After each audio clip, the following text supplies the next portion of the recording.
बिहार की राजनीति में एक बार फिर से भूचाल आया हुआ है।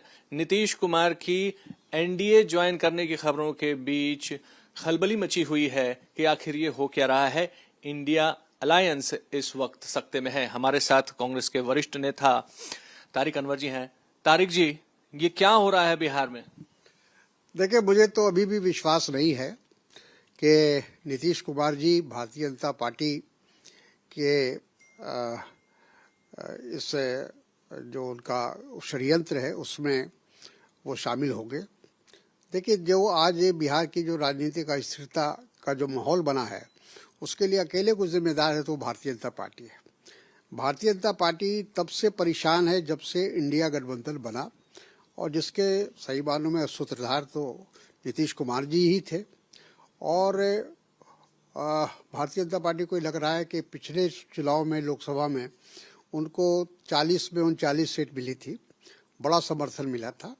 इस बार अगर ये इंडिया गठबंधन एकजुट रहेगा तो उनको वो नंबर हासिल नहीं मिलने वाला है।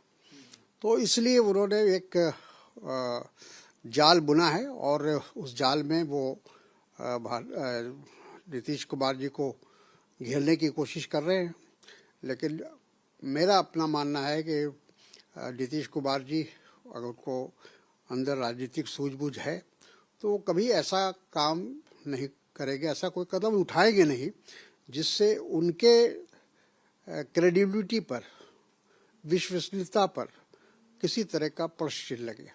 इससे दो सवाल उठते हैं सर। पहला तो ये कि जो विश्वसनीयता पर प्रश्न चिन्ह है वो तो तब भी लगा था जब वो आपके साथ आए थे, और दूसरा ये कि दोनों ब से शुरू होने वाले राज्य बिहार और बंगाल दोनों बड़ा एक झटका इंडिया अलायंस को दे रहे हैं। क्या इसकी कुछ भी सुगबुगाहट थी? पहले से कुछ लग रहा था, जो मनमुटाव चल रहे थे उससे अलायंस को कुछ ऐसा लग रहा था कि कुछ ऐसा होने वाला है? नहीं, बिल्कुल नहीं। हम लोग बंगाल का जहाँ तक सवाल है, देखिए बंगाल में तो पिछली बार भी हम लोग अलग अलग चुनाव लड़े थे और बंगाल की राजनीतिक परिस्थिति दूसरी है। वहाँ जो कुछ ममता बनर्जी कर रही हैं, मुझे जैसा लगता है कि वो अपनी एक रणनीति के तहत कर रही है, क्योंकि वो तमाम विपक्ष का जो वोट है, मत है, वो भारतीय जनता पार्टी की झोली में जाने देना नहीं चाहती है। तो वो एक अपनी है। लेकिन उन्होंने ये भी कहा है कि हम इंडिया गठबंधन के साथ है और रहेंगे। यहाँ जो बात है, यहाँ तो भारतीय जनता पार्टी ने एक पूरा जिसको कहा जाए कि चक्र चलाया है या एक ऐसा षड्यंत्र चलाया है। उनको, जैसा मैंने कहा, कि उनको लग रहा है कि आने वाला 2024 में उनकी कोई बिहार में कोई जो उनको कामयाबी मिली थी वो कामयाबी इस बार नहीं मिलने जा रही है। इसलिए तोड़ फोड़ में वो लगे हैं, क्योंकि भारतीय जनता पार्टी की जो राजनीति है वो हमेशा इसी तरह की है कि वो हर हालत में सत्ता चाहते हैं, हर हालत में हुकूमत चाहते हैं। सर, कितना बड़ा आपको लगता है ये डेंट, कितना बड़ा झटका हो सकता है अगर नीतीश कुमार ये डिसीजन लेते हैं? तो क्या इंडिया अलायंस जो अभी तक बहुत ही कॉन्फिडेंस के साथ आगे बढ़ रही थी, नीतीश कुमार का जाना क्या कितना बड़ा नुकसान करेगा? नुकसान जरूर होगा, हम इससे इनकार नहीं कर सकते।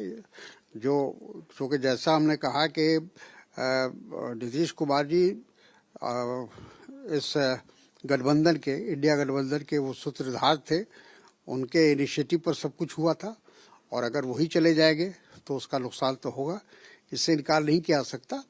लेकिन मुझे आज की तारीख में मुझे विश्वास नहीं है कि नीतीश कुमार जी कोई ऐसा कदम जल्दबाजी में उठाएंगे। जल्दबाजी में कोई कदम नहीं उठाएंगे ये उम्मीद तो है, लेकिन जो स्थिति है उस पर इंडिया अलायंस की नजर बनी हुई है। एक बड़ा झटका होगा अगर नीतीश कुमार इनका साथ छोड़ते हैं।